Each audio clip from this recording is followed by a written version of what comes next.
Market failure, question 1a and 2. Market failure occurs when there is an inefficient allocation of resources in a free market. One example would be negative externalities of consumption.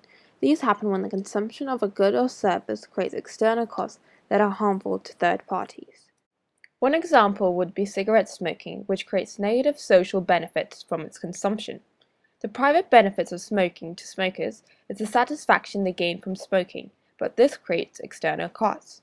These include smoking-related health problems on passive smokers such as lung cancer, healthcare costs of these secondhand smokers incur to the society, and discomfort at the smell. As a result, the marginal social benefit is less than the marginal private benefit, as there is a negative utility suffered by third parties.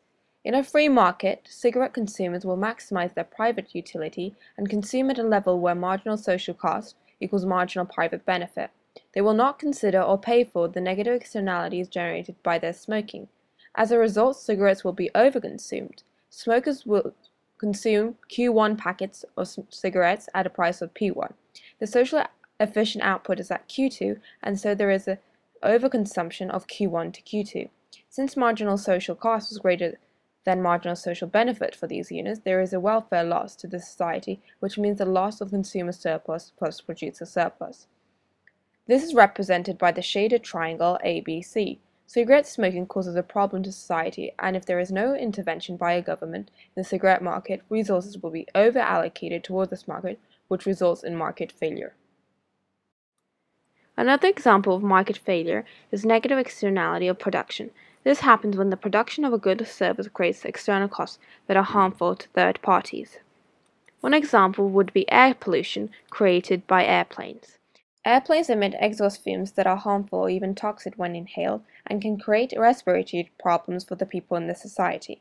Another example could be the fall in price of houses near the airport, since it may create noise pollution. The firms pay private costs, which refer to the costs that fall directly onto the firm when they engage in economic activity, such as staff wages. They also create external costs, which refer to the costs that fall onto a third party, which is not part of an economic transaction. This means that the cost to the society is greater than the cost of production paid by airplane firms, as the firm creates external costs that it does not pay for. Therefore, the marginal social cost is greater than the marginal private cost and equals the marginal private cost plus the external cost caused by the pollution that the airplane flights create, as shown in the graph. It is not at the socially efficient output Q2 where the marginal social cost is equal to the marginal social benefit. Therefore, there is an overproduction of units Q1 to Q2, meaning there is a misallocation of resources. Too many flights are being serviced at a low price. Since marginal social benefit is less than marginal social cost for these units, there is a welfare loss to the society. This is represented by the triangle ABC. Air pollution causes a problem to society, and if there is no intervention by a government in the airline flight market, resources will be over-allocated towards this market, which results in market failure. When the market fails, usually governments intervene. They could tax the airplane firms. This would increase the airline's private costs, thus shifting the marginal private cost towards the point of social efficiency, which is at Q2 flights at a price of P2. This internalizes the externality, meaning the tax equals the external cost of production, compelling producers and consumers to pay the cost of their transaction. However, if it does not equal to the external cost, then the tax has reduced the dead weight burden, but has not eliminated it. As it can be seen in the graph, the tax reduces the size of the externality since the welfare loss is less than it would be if it was under the free market with no government intervention.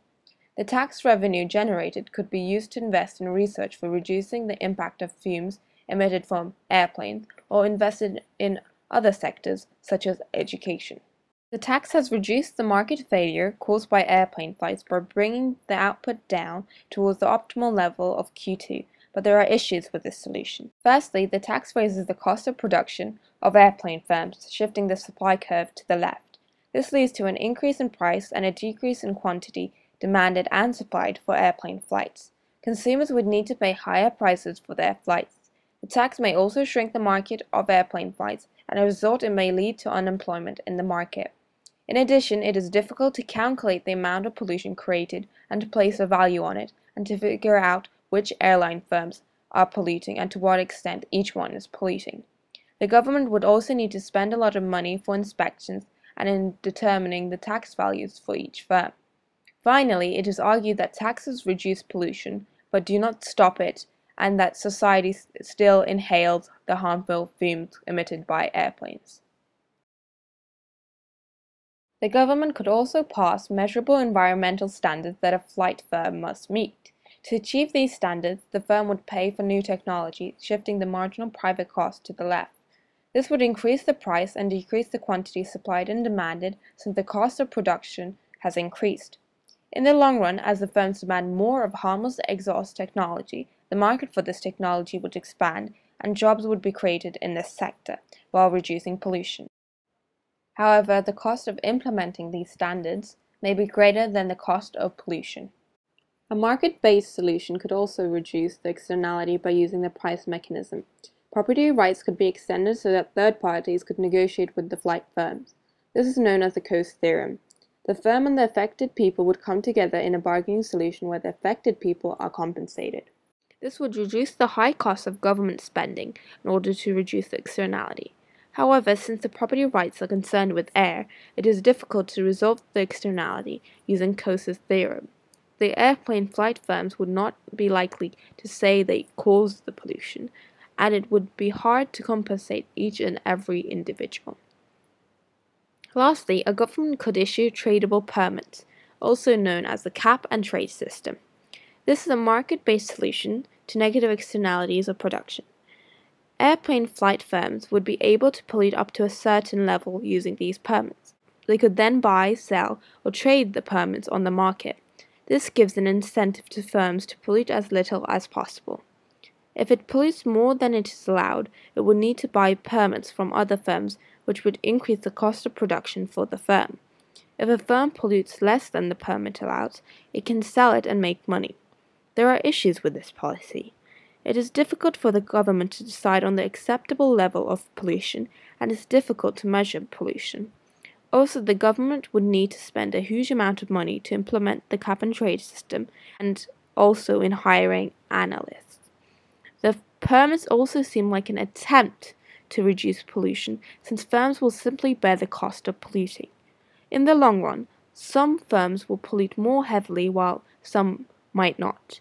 This means that some areas of the world will become much more polluted than others. For government and market solutions, they both make polluting more expensive, raising a firm's production costs and reducing the market failure. Taxation and passing laws are much simpler than market-based solutions.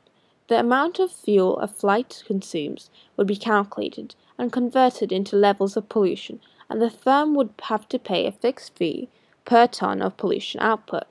In the system of tradable permits, there are many costs involved, such as search costs, approval costs, negotiating costs, while taxing involves a small amount of transaction costs. Taxes earn revenue for the government and can be used as a revenue-neutral tax to help the environment. The coast strategy and cap and trade system allow the market to set the price for pollution, enabling the market to solve the problem of market failure. If the aim of the government is to permanently reduce the pollution as well as the market failure, it would be better if governments intervened by legislating laws or by placing taxes, since they offer a permanent incentive to reduce emissions, as the firm will try to pay the least amount of tax. Governments would also need to take into account the amount of tax imposed and what the consequences might be. Tradable permits also reduce pollution, since there is a maximum level airline firms can pollute, but they are still allowed to pollute within this level, and it seems that they will simply bear the cost of polluting. Therefore, when concerned with the market failure caused by airplane flights, government policies are better than market-based solutions to reduce the market failure.